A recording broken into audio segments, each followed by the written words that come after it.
तो इस वीडियो में हम लोग देखेंगे इंपॉर्टेंट मैथ्स के ऑब्जेक्टिव क्वेश्चन।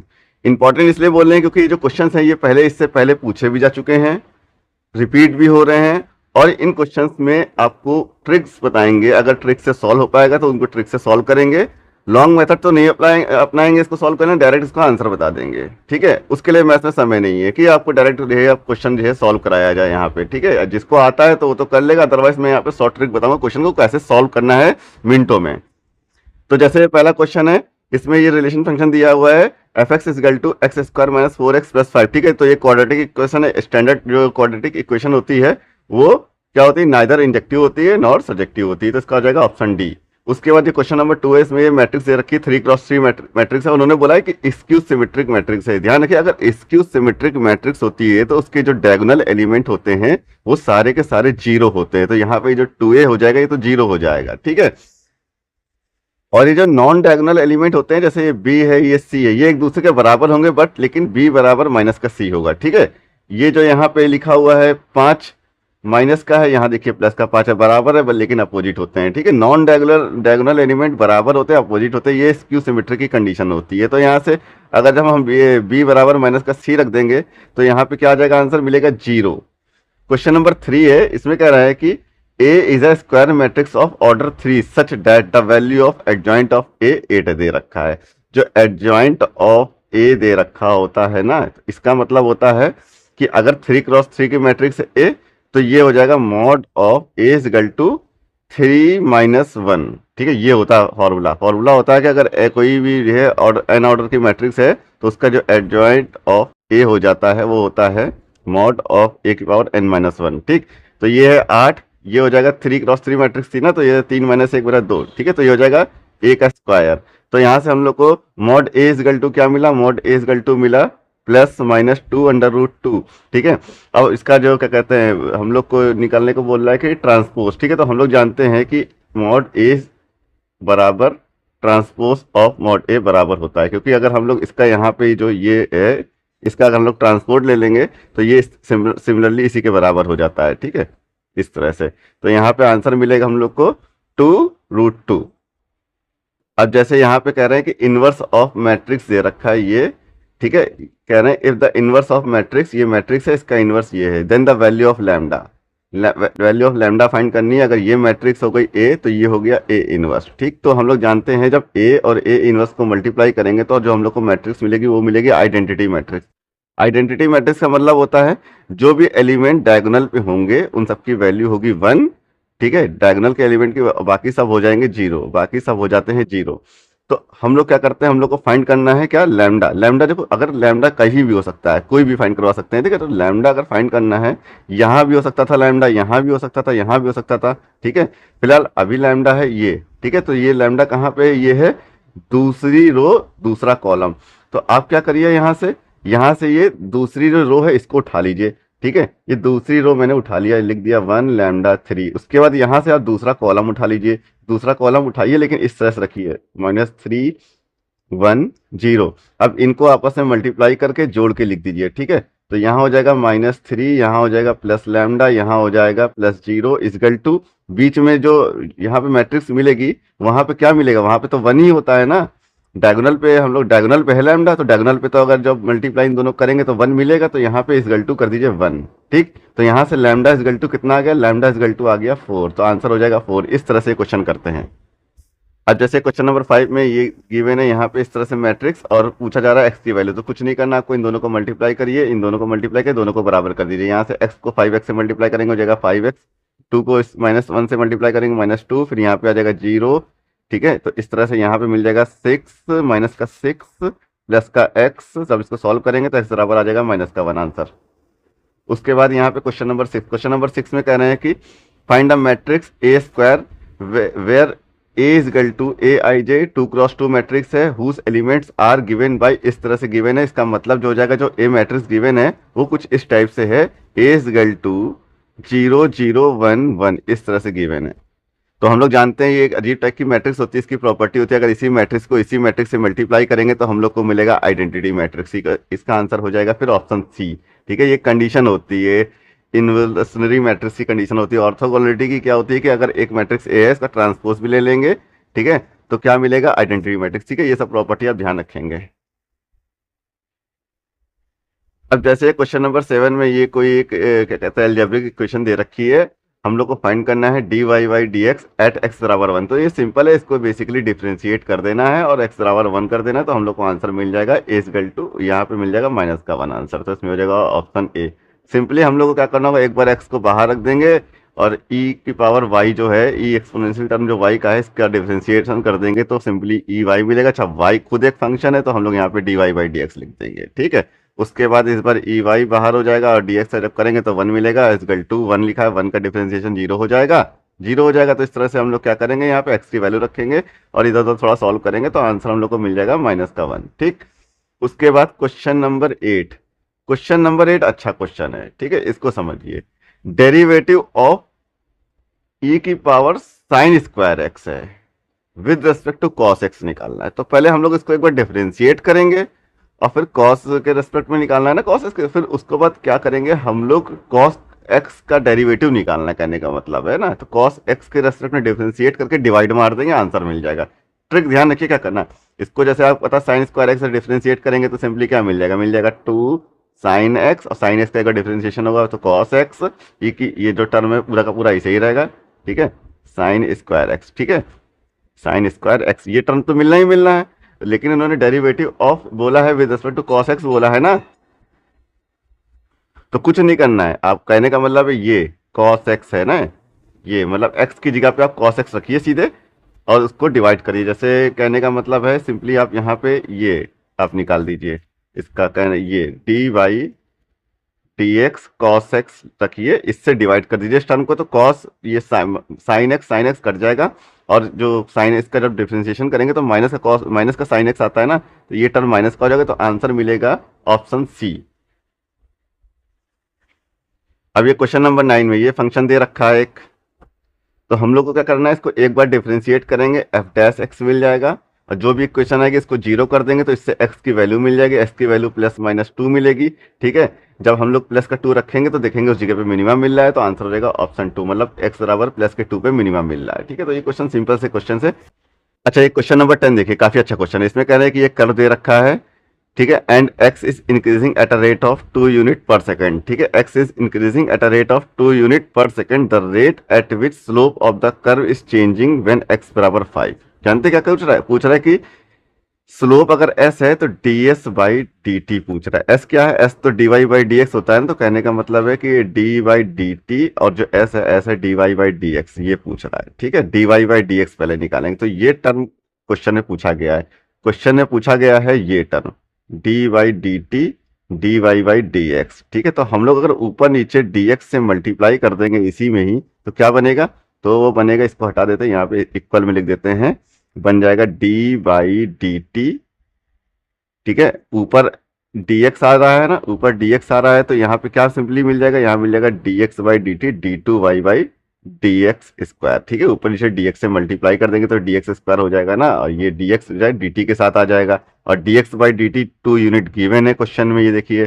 ठीक, अब इसको आप 2 बार डिफ्रेंशिएट कर देंगे तो आपको मिल जाएगा, कितना मिल जाएगा, -6। तो यहाँ पे -6x इंटू यहाँ पे 2 है ही है और x की वैल्यू रख दीजिए, आपको आंसर मिल जाएगा, आपको आंसर यहाँ पे मिल जाएगा ऑप्शन ए।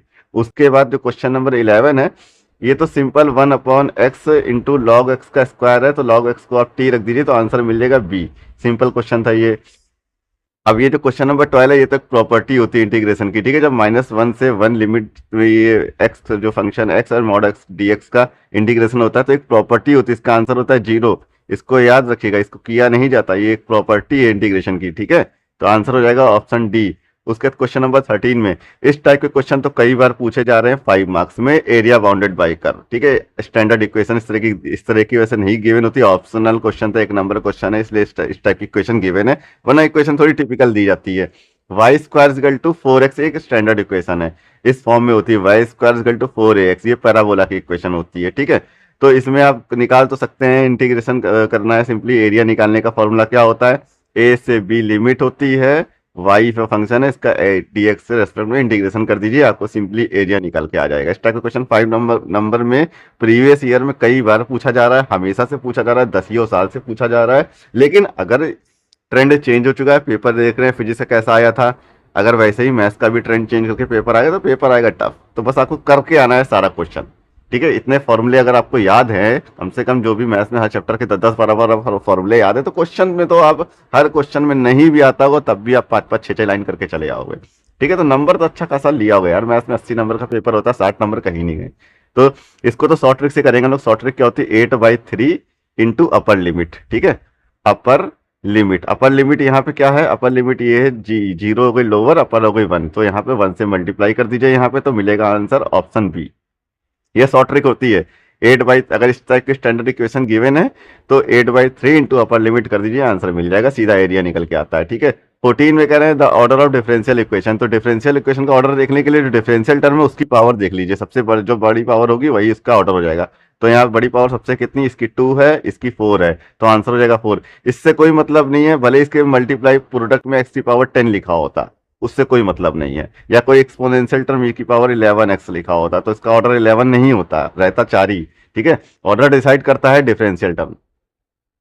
उसके बाद क्वेश्चन नंबर 15, ये बहुत अच्छा क्वेश्चन है, देखिए। इसमें बोला जा रहा है कि the position vector of P and Q, जो कि ये स्मॉल पी और क्यू गिवन है, ठीक है। एक कोई ये पी था, ये कोई क्यू था, ठीक है। और उसके बाद कह रहे हैं कि the line segment, the point R divide line segment in the ratio of 3:1, ठीक है। ये आर जो वेक्टर है ये 3:1 में डिवाइड करता है, 3:1 में डिवाइड करता है, इसका मतलब क्या होगा, m बराबर 3 n बराबर 1, ठीक है। तो ये जो वेक्टर आर है, वेक्टर आर निकाल लेंगे हम लोग, वेक्टर आर बराबर हो जाएगा M P N Q upon m plus n, ये होता है फॉर्मूला ना। तो एम पी कितना है, 3p+1q अपॉन में 4, ठीक है। तो ये वेक्टर आर तो हम लोग को मिल ही गया, वेक्टर आर निकल गया है। उसके बाद फिर क्या कह रहे हैं, उसके बाद कह रहे हैं एस कोई mid point of the line segment P R. अच्छा, ये जो पी आर है, ये पी आर इनका मिड पॉइंट है एस, ठीक है, ये एस, ठीक है, ये एस। तो वेक्टर एस निकालने के लिए क्या करेंगे, सिंपली वेक्टर एस निकालने के p+r/2 कर देंगे, p+r/2 कर दीजिए।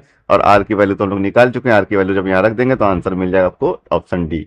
उसके बाद क्वेश्चन नंबर 16, ये भी अच्छा क्वेश्चन है, देखिए। इसमें कह रहे हैं कि ये लाइन की इक्वेशन गिवन है, और ये जो लाइन है make with the positive direction of Y axis, ये बोल रहे हैं कि जो ये लाइन की इक्वेशन है, जो पॉजिटिव डायरेक्शन ऑफ वाई है उससे कितना एंगल बना रही है। ये हो गई पॉजिटिव डायरेक्शन ऑफ वाई, ये हो गई जेड, तो इसका जो कोऑर्डिनेट अगर निकालेंगे तो ये हो जाएगा कितना, 0 1 0, ठीक है।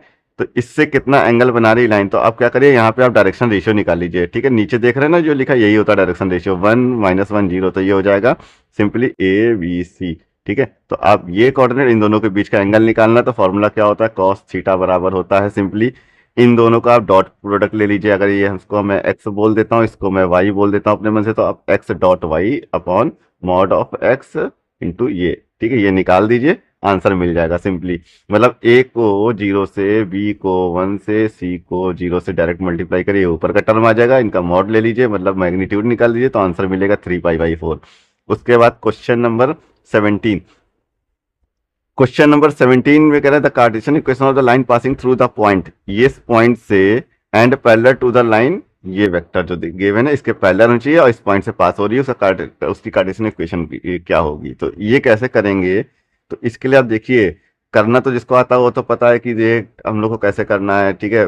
सबसे पहले आपको एबीसी फाइंड करना होता है, फिर एबीसी फाइंड हो जाएगा तो आप ये क्या कहते हैं, इस तरह से इक्वेशन बना सकते हैं। तो आप देखिए इसमें क्या करिए, ये जो जो पॉइंट दे रखा है ऊपर वाला पे लिखिए, पॉइंट कैसे होता है, x - x0 होता है ना, y - y0 होता है। तो देखिए ये x ये x0, ये y0, ये z0। तो ऊपर देखिए x-1, उसके बाद तो y, ये माइनस का है तो y+3, उसके बाद ये प्लस का है तो z-2, ठीक है। ये कोऑर्डिनेट मैच कर रहे हैं ऊपर, और इधर भी ऊपर मैच कर रहे हैं। तो ऑप्शन तो ये हो जाएगा या तो ए या तो डी, बी और सी नहीं हो सकता। अब ये अगर ये सारे ऑप्शन में कोई ऐसे ही पहले ही ऑप्शन मैच कर गया तो आप सीधा टिक लगा दिए, लेकिन अब दो यहाँ ऑप्शन मैच कर गए हैं तो आप क्या करिए, अब एबीसी को भी फाइंड करिए। एबीसी को क्या होता है, ये जो लैम्डा देख रहे हैं ना, यहाँ पे लैम्डा का कोफिशिएंट यहाँ पे 1 है, यहाँ पे भी 1 है, यहाँ पे 2 है, तो सिंपली हो जाएगा 1 1 2, ठीक है। तो अब नीचे एबीसी देखिए कहाँ 1 1 2 है, यहाँ नहीं, यहाँ नहीं, यहाँ नहीं, लेकिन ये तो पहले ही गलत था, तो यहाँ पे तो है, तो ऑप्शन डी इसका जो है करेक्ट आंसर। अब ये क्वेश्चन देखिए, क्वेश्चन नंबर 18, क्वेश्चन नंबर 18 काफी अच्छा है। कह रहे हैं कि ए और बी दो इवेंट है such that probability of A when B already occur and probability of B when A already occur, मतलब कंडीशनल प्रोबेबिलिटी बराबर है, तो जाहिर सी बात दोनों इवेंट की प्रोबेबिलिटी बराबर होगी। अच्छा क्वेश्चन था, कहीं इसको थोड़ा सा समय दीजिए, मैं समझाता हूँ। चलिए देखिए, जिसको नहीं समझना वो आगे बढ़ के स्किप करके नेक्स्ट क्वेश्चन पे चला जाए।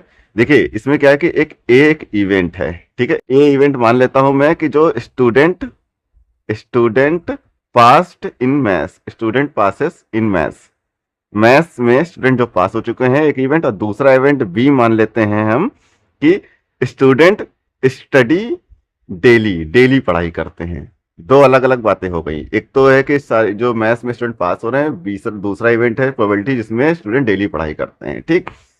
तो हम लोग यहाँ पे बोल देते हैं कि probability of A intersection B, इसको बोल देंगे कि both event happening together, both event together हो रहे हैं, ठीक है, बोथ इवेंट हैपनिंग टुगेदर। और यहाँ पे इसको हम बोल देते हैं, सपोज करिए इस बात की प्रोबेबिलिटी 0.6 थी, ठीक है, और स्टूडेंट स्टडी रेगुलर, इस बात की प्रोबेबिलिटी है 0.8, ठीक। तो हम लोग अगर निकालेंगे कंडीशनल प्रोबेबिलिटी इस तरह से, पी ए बी, मतलब probability of A when B already occur, मतलब ये हो चुका है, ये पास्ट की बात होगी। अब ये इसकी निकाल लें, मतलब कि if student study regularly, if student study regularly मतलब डेली, मतलब ये हो चुका है ना, देन इस पास होने की प्रोबेबिलिटी अब निकालना है ना। तो इसका फॉर्मूला होता है P A U upon P B, ठीक है। तो यानी कि सिंपली हम लोग क्या निकाल कर देंगे, 0.6 डिवाइडेड बाई 0.8, 0.6 डिवाइडेड बाई 0.8, तो आंसर मिल जाएगा 0.75। तो ये 0.75 क्या बताता है कि if student study regularly then they will pass in maths, बस इस बात की प्रोबेबिलिटी बताता है, ठीक है। ये बहुत अच्छी बात थी। अब आप यहाँ पे अगर आप अपना माइंड यूज करके ये भी बात निकाल सकते हैं कि probability of student pass in maths, इस बात को निकाल सकते हैं सिर्फ अपना आईक्यू यूज करके। अब इसमें देखते हैं एसर्शन एंड रीजन का क्वेश्चन नंबर 19। इसमें कह रहे हैं कि डोमेन ऑफ y बराबर कॉस इनवर्स x जो है वो -1 से 1 है। ये बात सही है। डोमेन ऑफ 1 का मतलब रेंज कॉस की, मतलब कॉस थीटा की वैल्यू आप देखिए क्या हो सकती है, मिनिमम -1 हो सकती है, मैक्सिमम +1 हो सकती है। ये तो वही डोमेन बता रहा है, ये बात ठीक। उसके बाद इसमें इन्होंने एसर्शन ने बोला कि the range of principal value branch y बराबर कॉस इनवर्स x इज 0 से पाई और -π/2, π/2 एक्सक्लूडेड नहीं, π/2 इंक्लूडेड होता है, ठीक है, इसमें इनबिल्ट होता है, अंदर होता है। इसको उन्होंने बोला है कि इसको हटा कर, ऐसा नहीं। तो ये रीजन गलत और एसर्शन सही। उसके बाद क्वेश्चन नंबर 20, क्वेश्चन नंबर 20 में बोल रहे हैं कि ये जो 3 वेक्टर हैं, ये 3 vector represent the side of right angle triangle, ठीक है। तो ये आप पता करिए, अगर आप जब देखेंगे कि आप जब a² + b² जब करेंगे तो आपको c² मिल जाएगा, ठीक है। तो ये जो क्या कहते हैं कि जो 3 वेक्टर्स हैं ये राइट एंगल ट्रायंगल बना रहे हैं। राइट एंगल ट्रायंगल मतलब ये पाइथागोरस थ्योरम लग रही है, ठीक है। अब रीजन में गिवन है 3 non zero vector of which none of 2 are collinear, हाँ नन ऑफ 2 कोलिनियर होने चाहिए। फॉर्म ट्रायंगल, हाँ बनाते हैं, ट्रायंगल बनाते हैं, ऐसा बात सही है। If there resultant is zero vector, हाँ अगर मतलब जो 3 या 3 से ज्यादा वेक्टर हो जाते हैं तो कोई ना कोई पॉलिनोमियल तो बन ही जाता है, लेकिन 3 है तो ट्रायंगल बन ही जाएगा अगर रिजल्टेंट का 0 है, ठीक है। या फिर किसी क्या कह रहे हैं, sum of any 2 vector is equal to the third vector, ठीक है। हाँ ये कंडीशन है ट्रायंगल की, लेकिन इस बात की कंडीशन नहीं है कि वो राइट एंगल ट्रायंगल बनाएगा। उसके लिए अलग से यहाँ पे कोई ना कोई बात इन्होंने मेंशन करनी चाहिए थी, लाइक पाइथागोरस थ्योरम, ठीक है। तो आर भी सही है, ए भी सही है, लेकिन आर ने करेक्ट ये बात नहीं बताई है कि ये राइट एंगल ट्रायंगल क्यों बनेगा, ठीक है। तो यहाँ पे आप लिख सकते हैं कि A and both are correct but R is not correct explanation of A. अब इसमें किसी दूसरे सेट का क्वेश्चन नंबर 1 है। इसमें बोल रहे हैं कि ये क्या कहते हैं, स्क्वायर मैट्रिक्स दे रखी है जिसमें ये इक्वेशन सेटिस्फाई कर रही, मतलब ये इक्वेशन सेटिस्फाई हो रही होगी। तो ए इनवर्स बराबर ये है, then value of x + y find करना है हम लोग को, ठीक है। तो हम लोग क्या करेंगे, जो इक्वेशन है इसी में सबसे पहले ए इनवर्स से जब मल्टीप्लाई कर देंगे इसी इक्वेशन में, तो क्या मिलेगा, ए इनवर्स और इसका ए दोनों मिलकर बना देगा आइडेंटिटी। तो हम लोग को सिंपली यहाँ मिलेगा a - 3i प्लस यहाँ पे हो जाएगा ए इनवर्स इजगल टू, यहाँ जब ए इनवर्स से मल्टीप्लाई करेंगे तो यहाँ पे सिंपली हो जाएगा 0। जीरो क्या है, इसको नल मैट्रिक्स बोलते हैं। तो यहाँ से जब हम लोग ए इनवर्स इजकल टू निकालेंगे तो ए इनवर्स इजकल टू मिलेगा 3i-a। इन दोनों इक्वेशन को कंपेयर कर देंगे तो हम लोग को यहाँ सिंपली y बराबर 3 मिल जाएगा, x बराबर 1 हो गया, माइनस का 1। तो यहाँ पे ये जो हो जाएगा और इनको जब जोड़ेंगे तो यहाँ पे मिल जाएगा ऑप्शन 2 आंसर। क्वेश्चन नंबर 2 जो है इसमें मॉड ऑफ मतलब डिटर्मिनेंट ऑफ ए 2 दे रखा है और इसकी वैल्यू पूछ रहे हैं। तो जब ये 4 को बाहर निकालेंगे तो 2x2 मैट्रिक्स है तो स्क्वायर में बाहर निकलेगा, तो ये हो जाएगा 4 का स्क्वायर अपॉन में ये ए इनवर्स है ना, तो इसको हम लोग लिख सकते हैं यहाँ पे ये इस तरह से। ठीक, तो यहाँ पे ए की वैल्यू 2 गिवन है, ये हो जाएगा 16, तो यहाँ पे आंसर मिलेगा 8। फिर क्वेश्चन नंबर 3 देखिए, अभी इस टाइप का क्वेश्चन देखे थे। देखिए इससे पहले वाला जो पेपर था वो शायद 23 का था या 22 का था, अभी ध्यान नहीं है, ठीक है, शायद 23 का था, लेकिन ये पेपर जैसे है 24 का। ठीक है, तो देखिए एक साल बाद भी जब पेपर चेंज बना है, क्वेश्चन बना है, तो लगभग सेम क्वेश्चन सेम टाइप के क्वेश्चन बनने हैं, बस थोड़ा सा ट्रेंडी है, थोड़ा सा चेंज है। ठीक है, तो इसमें क्या है, एडजॉइंट ऑफ ए की वैल्यू दे रखी है, मॉड ऑफ ए निकालना है। तो 3x3 मैट्रिक्स है, तो हम लोग जानते हैं एडजॉइंट ऑफ ए बराबर क्या हो जाएगा, 64 है ना, तो इसी को बोलते हैं मॉड ऑफ ए की पावर, जितने ऑर्डर के मैट्रिक्स है उतना -1, 3 - 1 हो जाएगा सिंपली यहाँ पे। ठीक है, तो यहाँ हो जाएगा स्क्वायर, यहाँ हो जाएगा स्क्वायर, इसको जब करेंगे तो यहाँ पे सिंपली क्या मिलेगा 8, आंसर हो जाएगा 8। ठीक है, तो डिटर्मिनेंट ऑफ ए कितना हो जाएगा 8। अब देखते हैं क्वेश्चन नंबर 4। अब जैसे ये क्वेश्चन नंबर ए, ठीक है, क्वेश्चन नंबर 4 इसमें दे रखा है मैट्रिक्स ए इक्वल टू 3 5 4 2 है। ठीक है, तो अब ये करें 2a प्लस बी बराबर नल मैट्रिक्स। नल मैट्रिक्स का मतलब होता है 0 0 0 सब मिल रहा हुआ। ठीक है, ये तो 2a में क्या जोड़े कि 0 मिल जाए, तो 2a में माइनस का 2a जोड़ दो, 0 मिल जाएगा। तो यानी कि b इक्वल टू कितना हो जाएगा, माइनस का 2a। ठीक है, यानी कि इस मैट्रिक्स ए को माइनस का 2 से मल्टीप्लाई करेंगे तो हो जाएगा माइनस का 6। ये हो जाएगा, जब 2 से मल्टीप्लाई करेंगे तो हो जाएगा माइनस का 6। यहाँ पे 4 है तो हो जाएगा माइनस का 8, माइनस का 10, माइनस का 4, ऑप्शन बी हो जाएगा इसका आंसर। उसके बाद क्वेश्चन नंबर 5 है, तो ये कह रहे हैं इफ ये दे रखा है condition then f x is equal to, इसका बाई पार्ट में इंटीग्रेशन मारेंगे तो आंसर मिल जाएगा ऑप्शन सी। उसके बाद क्वेश्चन नंबर 6, क्वेश्चन नंबर 6 कह रहे हैं ये sec square x minus pi by 6 ये दे रखा है, तो इसका इंटीग्रेशन करेंगे तो सेक स्क्वायर एक्स का इंटीग्रेशन हम लोग जानते हैं 10x होता है ना, तो यहाँ पे जो x इस टाइप से है, इस टाइप से है, तो ये जब इसकी वैल्यू रख के जब इसको सॉल्व कर लीजिए इसका आंसर आएगा मे बी 1/√3 या फिर √3 में से कुछ होगा। ठीक है, तो इसको सॉल्व कर लीजिएगा। अब जैसे क्वेश्चन नंबर 7 है, इसमें देखिए, इसमें ये डिफरेंशियल इक्वेशन गिवन है और कह रहे हैं कि the sum of order and degree क्या होगा। तो पहले ऑर्डर क्या हो जाएगा, जैसे ये जो डिफरेंशियल इक्वेशन है लिखी है, इसमें जो डिफरेंशियल टर्म है डेरिवेटिव का जो हाईएस्ट ऑर्डर कितना है 2, इसका तो 1 है, इसका 2 है, तो यहाँ पे तो ऑर्डर हो जाएगा 2। अब डिग्री क्या होती है, जो हाईएस्ट ऑर्डर होता है उसी की डिग्री ही जो है, उसी उसकी जो पावर होती है उसी को तो बोलते हैं डिग्री। तो इस टर्म की जो पावर है वो तो 1 है, तो ये हो जाएगा डिग्री, तो 2 + 1 = 3, आंसर यहाँ हो जाएगा 3। क्वेश्चन नंबर जो 8 है इसमें देखिए क्या कह रहे हैं। क्वेश्चन नंबर 8 में कह रहे हैं कि वैल्यू ऑफ पी बताना है फॉर विच द वेक्टर, ये वेक्टर और ये जो तीसरे वेक्टर है एक दूसरे पे परपेंडिकुलर है। ये दोनों वेक्टर मतलब एक दूसरे पे परपेंडिकुलर है, तो दो वेक्टर एक दूसरे पे अगर परपेंडिकुलर है तो कंडीशन होती है डॉट बी बराबर 0 होना चाहिए। तो ये जब टेक्निक लगा के सॉल्व करेंगे तो आंसर मिल जाएगा ए पी = 3। ठीक है, बेसिकली हम लोग को इन दोनों का जो है डॉट पर ले लेना है, 0 के बराबर कर देना है, तो p बराबर हम लोग को 3 मिल जाएगा। उसके बाद क्वेश्चन नंबर 9 देखिए, क्वेश्चन नंबर 9 ये कई लोग गलती करते हैं।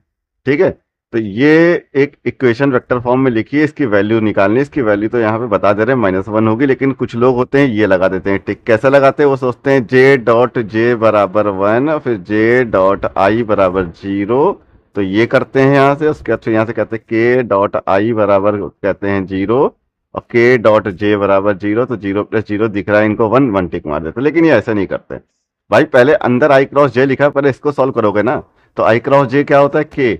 ठीक है, और फिर ये k जब मिल गए यहाँ तो k.j 0, तो ये टर्म तो 0 हो गया। ठीक, उसके बाद j.i, ये देखो j.i क्या मिलता है, माइनस का k, और माइनस का k.k बराबर -1। इस तरह से पहले ब्रैकेट वाले टर्म को, पहले जो क्रॉस प्रोडक्ट लिखा है इसको सॉल्व करना था। क्वेश्चन नंबर 10 देखिए, क्वेश्चन नंबर 10 में a + b = i कैप, ये वेक्टर हैं। ठीक, तो हम लोग को बताना है कि मॉड ऑफ b क्या होगा। ठीक है, तो हम लोग जानते हैं b निकाल लो पहले यहाँ से, तो b = क्या हो जाएगा, b = हो जाएगा वेक्टर, b = हो जाएगा वेक्टर i कैप -a, है ना।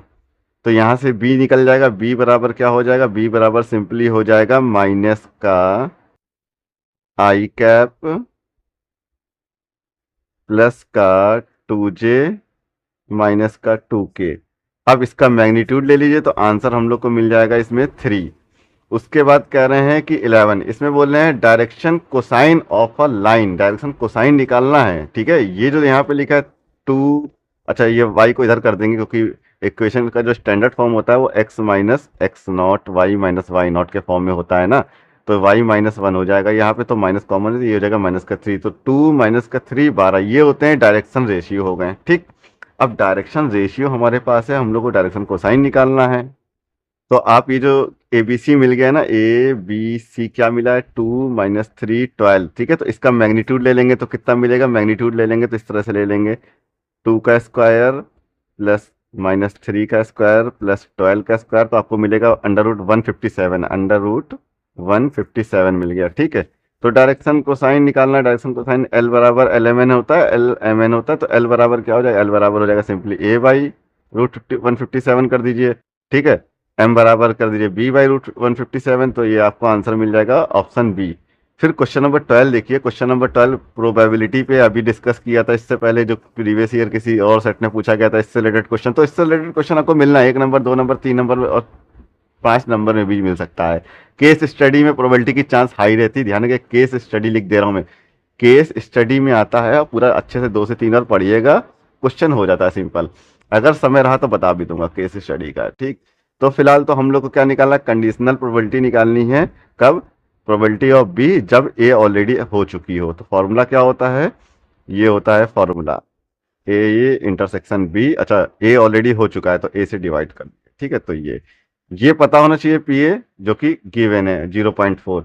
ये नहीं पता तो ये निकाल लो, कोई बड़ी बात नहीं है। हम लोग जानते हैं कंडीशनल प्रोबेबिलिटी, अच्छा या ये निकालना है कंडीशनल प्रोबेबिलिटी ऑफ ए जब बी ऑलरेडी हो चुका हो, तो उसका फॉर्मूला होता है A intersection B upon probability of B.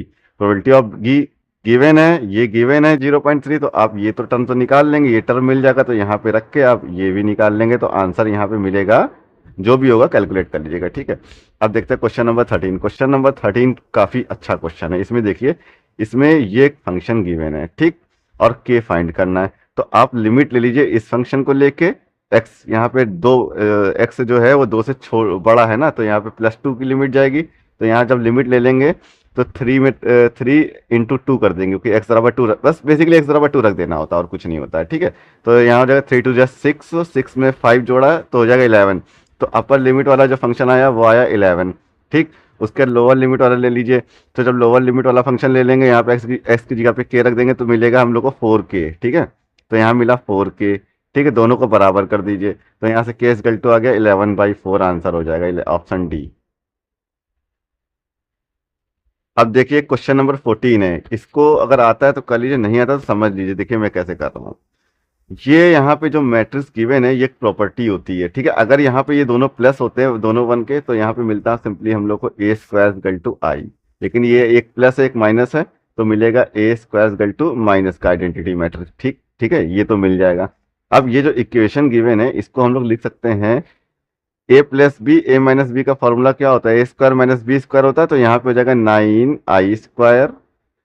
ठीक, 9i² प्लस माइनस 25, 25 गलती नहीं, 14 16 हो जाएगा, 16 4 है ना, 4, तो ये हो जाएगा 16a²। ठीक है, अब ए स्क्वायर की तो वैल्यू पता ही है, आप निकाल लीजिए। ए स्क्वायर की वैल्यू क्या है?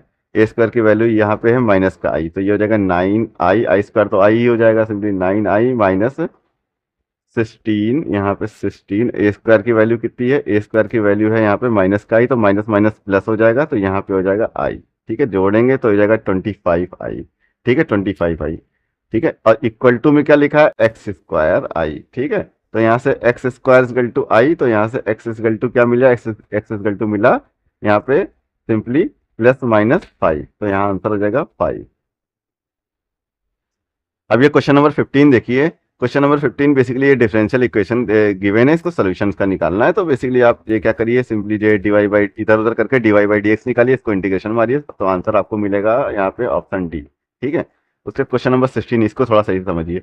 यहाँ पे एक फंक्शन दे रखा है एफ एक्स के फॉर्म में, ये ए ब्रैकेट में x minus cos x is strictly decreasing है ना। अगर डिक्रीजिंग फंक्शन है तो इसका मतलब क्या है, इसका मतलब ये है कि ए मस्ट बी निगेटिव। कैसे? क्योंकि अगर हम लोग एफ डैश एक्स जब निकालेंगे तो क्या मिलेगा, वो तो पॉजिटिव फंक्शन मिलेगा। और इसको होना क्या है, डिक्रीजिंग, क्योंकि ए जो है, अगर आप एफ डैश इसको एक बार डिफ्रेंशिएट करके देख लीजिए। ठीक है। तो ये हो जाएगा बेसिकली यहाँ पे साइन एक्स हो जाएगा, 1 प्लस साइन एक्स हो जाएगा। ठीक है। तो ये फंक्शन पॉजिटिव हो जाएगा, लेकिन डिक्रीजिंग के लिए फंक्शन को निगेटिव होना पड़ेगा। निगेटिव होने के लिए ए मस्ट बी निगेटिव, तो जो ए बिलोंग टू ए की वैल्यू होगी माइनस इन्फिनिटी से 0 के बीच में। तो ऑप्शन सी इसका आंसर हो जाएगा। क्वेश्चन नंबर 17, इसको भी अगर जो है मतलब आप जो ट्रेडिशनल मेथड है जो पढ़ते हैं क्लासरूम उससे करेंगे, उस मेथड से, तो आपको काफी समझ आएगा, है ना। तो उस मेथड से नहीं करना है, सिंपली यहाँ पे एनालाइज करना है और आंसर निकालना है। तो इसमें z बराबर जो इक्वेशन गिवन है, इसमें z बराबर 18x, जो हायर डिग्री इसको टर्म को उठा लीजिए, तो इसकी वैल्यू मैक्सिमम मिलेगी,